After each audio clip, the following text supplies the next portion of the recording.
Pulivendula municipal chairman Varaprasad BTech రవిపై మాట్లాడిన మాటలను తెలుగుదేశం పార్టీ నాయకులు గడ్డం అమర్నాథ్ యాదవ్, విశ్వనాథరెడ్డి, మల్లయ్య గారి భాస్కర్ రెడ్డి, మహబూబ్ బాషాలు ఖండించారు. వాస్తవాలు తెలుసుకుని వరప్రసాద్ మాట్లాడాలని హితవు పలికారు. అందరికీ నమస్కారం.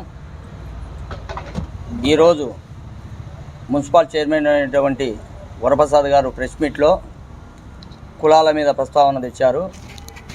వీళ్ళు రాజకీయానికి కులం పేరు వాడుకొని పప్పం గడుపుకునే నాయకులు ఇలా అధినాయకుల నుంచి మేము ఒకటే అంటున్నాం.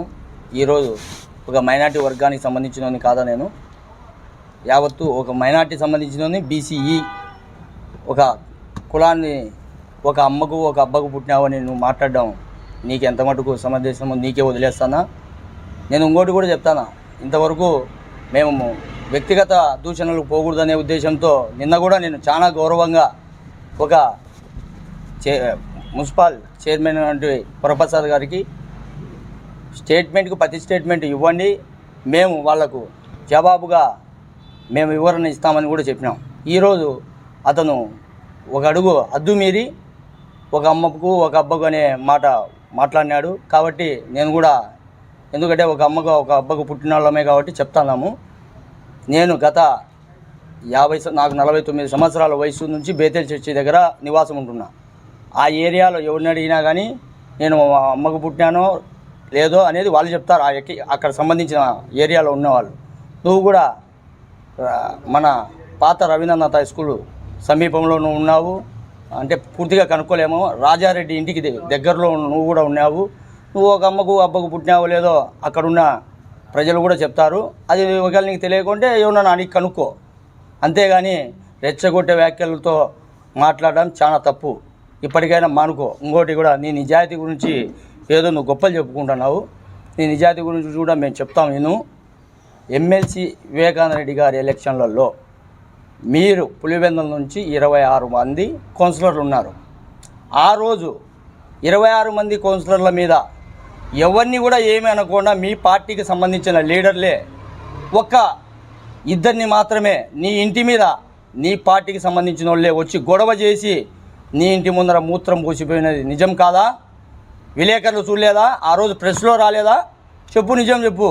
నీ నిజాయితీ పులివెందులు అందరికీ తెలుసు. నువ్వు ఎవరి దగ్గర ఏం మాట్లాడుకుని తెలుసు, అన్నీ తెలుసు. నువ్వు మొన్న లోపల పడినప్పుడు మా మిత్రుడు చెప్తాడు, అవి కూడా ఇవన్నీ అందరికీ తెలుసు. ఇంకొకటి కూడా నువ్వేమంటున్నావంటే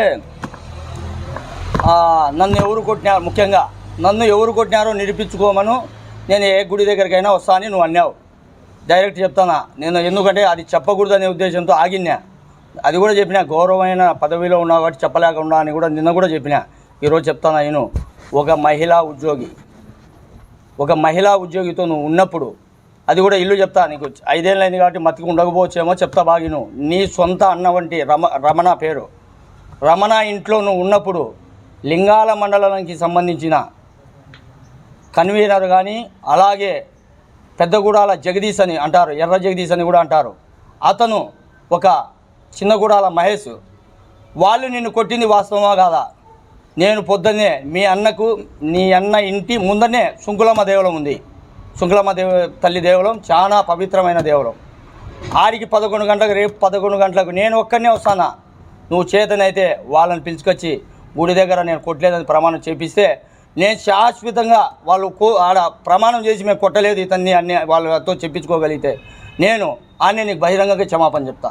అంతేగాని ఊరికెళ్ళు సొల్లు మాటలు మాట్లాడి ఏదో మీడియా ఉంది కదా మేమేదో చెప్తే గొప్పలు అని వాళ్ళు రాసుకుంటారులే అనేది మానుకో.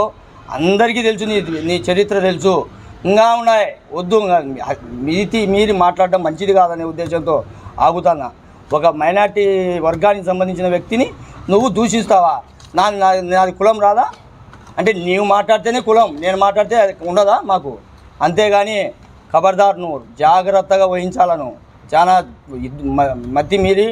మితిమీరి మాట్లాడుతున్నావు.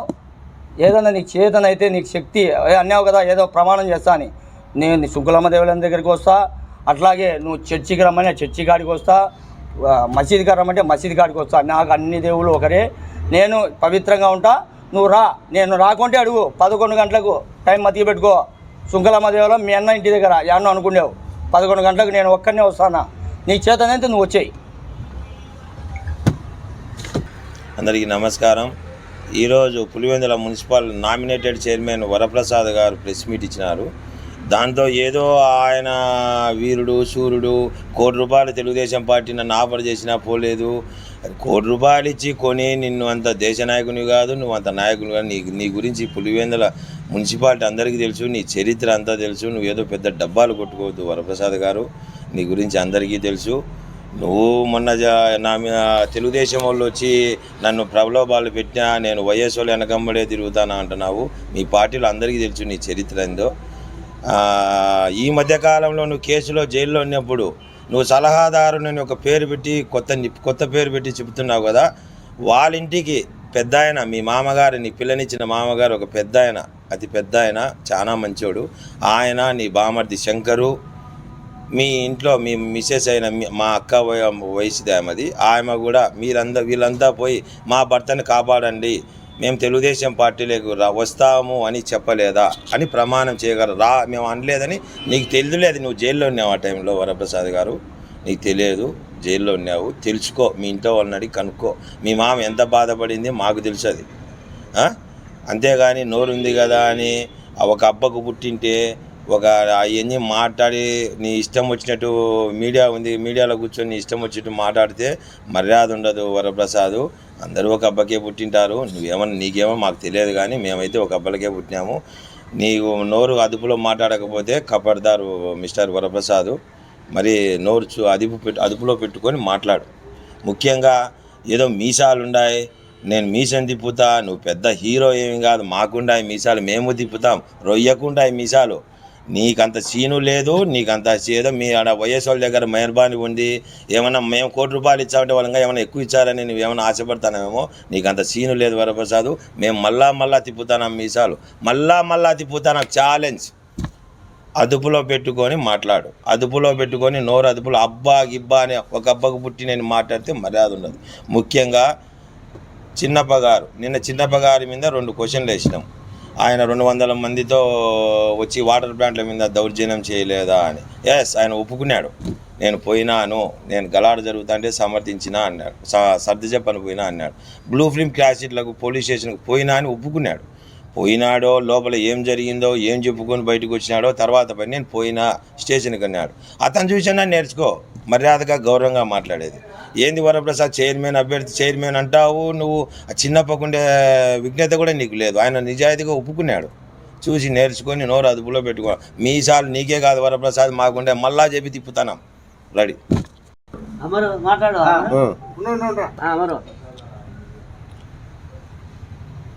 మున్సిపల్ చైర్మన్ వరప్రసాద్ గారు ప్రతి దాంట్లో మేము ఏందో అభివృద్ధి చేసినాం అని పదే దాని గురించి మాట్లాడుతున్నాడు. ఎట్లా అభివృద్ధి అంటే రింగ్ రోడ్లను ఇప్పుడు ఒక చాటు ఉంటే గౌరవం ఉంటుంది. రాజశేఖర్ విగ్రహాలు ఆయన అంటే అందరికి కూడా అభిమానమే, ఆయన విగ్రహాలు ఉండాల్సిందే. కాకపోతే ప్రతి రింగ్ రోడ్లో ఎన్ని రింగ్ రోడ్లు ఉన్నాయి, అన్ని రింగ్ రోడ్లకు అభివృద్ధి అనే ముద్ర వేసి సారికి పెట్టడం తీయడం ఇదే కార్యక్రమంగా గడిచిన 3 ఏళ్ళు ఇదే పని పెట్టుకొని మీరు కమిషన్ల కోసం చేసుకున్నారో ఇంకో దానికోసం చేసుకున్నారో మీకే అర్థం కావాలా. ఏం దేశ నాయకులు లేరా పెట్టేదానికి విగ్రహాలు? మీరు దాని గురించి వివరణ ఇచ్చుకోవాలా. ఇంకోటి పులివెందుల పడగొట్టిన బస్టాండు, పులివెందుల పాత బస్టాండ్ అందరికీ ఎంత సౌకర్యంగా ఉండేది. ఈ బుద్ధి వర్షం వచ్చే దాని పరిస్థితి ఏంది? ఇప్పుడు కొత్తగా కట్టిన బస్టాండ్ పరిస్థితి ఏంది? ఒకసారి దాన్ని కూడా వర్షాలు వచ్చినప్పుడు మీరు చూసే చాలా ఇదిగా ఉంటుంది. ఇంకోటి మినీ సెక్రటేరియట్ కూడా అదే పరిస్థితే. అభివృద్ధి అంటే ఎట్లా? ఇప్పటికి కూడా మీ గడిచిన 3 సంవత్సరాల్లో మీరు ప్రతి ఏ కార్యక్రమం తలపెట్టినా కూడా దాన్ని పూర్తి స్థాయిలో అభివృద్ధి చేయకోకుండా అడికే చేసి దాన్ని చేయడం అనేది కరెక్ట్ కాదు. ఇవన్నీ దృష్టిలో పెట్టుకొని మాట్లాడితే బాగుంటుందని మీ ద్వారా తెలియజేస్తాను. అందరికీ నమస్కారం. మున్సిపల్ చైర్మన్ వరప్రసాద్ గారు కొన్ని వాడని పదాలు వాడినాడు. ఒక అమ్మకు పుట్టినారా, ఒక అబ్బకు పుట్టినారా? అమ్మకు అబ్బకు పుట్టేది అందరికీ తెలుసు. మీరు కమిషన్ల కోసం, నేనేందో అభివృద్ధి కోసం వైఎస్ఆర్ల కోసం పాటుపడతా అని నువ్వేదో చెప్పినావు. నువ్వు గరండాల వర్క్ వచ్చినాక నీకు 15 కోట్లు కొదమాటోళ్ళకి 25 కోట్లు వచ్చినప్పుడు పని చేయకుండా కమిషన్ల కోసం కొట్టాడుకునేది నాకు తెలుసు. మీరు కమిషన్ల కోసం ఇంతవరకు హైదరాబాద్లో పంచాయతీ తెలిసేది నాకు తెలుసు. నెక్స్ట్ రాబోయే ఎపిసోడ్లో మొత్తం క్లారిటీ ఇస్తావు వరప్రసాద్ గారు. నువ్వు కొంత ఆవేశపడకుండా నీట్గా ఉండు. వెయిట్ చేయి.